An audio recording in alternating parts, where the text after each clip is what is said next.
في الفيديو ده أعلمك ازاي تكتب اسمك على ورقة بيضاء 5 مرات، ايا يكن اسمك، اسم مركب، اسم فريد، اسم جديد، اسم مميز، اسم شديد، اخليك تكتبه على الورقة 5 مرات وبنفسك.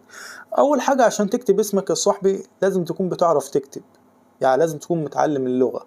وعشان يعني حتى انت لو متعلم اللغة عشان تعرف تكتب اسمك لازم يكون معاك ورقة فاضية، عشان ما ينفعش تكتب فوق الكتابة، لازم الورقة تكون فاضية.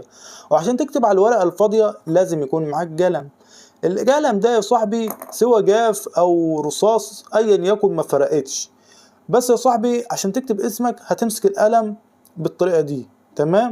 ما ينفعش تمسكه بأي طريقة تانية، لازم بالطريقة دي يا صاحبي. وليكن مثلا انت اسمك احمد، عاوز تكتب احمد 5 مرات، هتكتب احمد.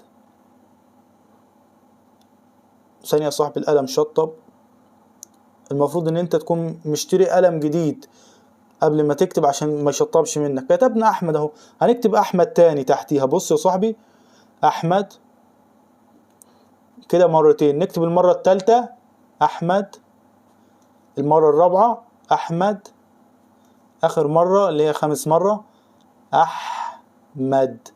بس يا صاحبي كده احنا علمتك ازاي تكتب اسمك 5 مرات بمنتهى السهولة.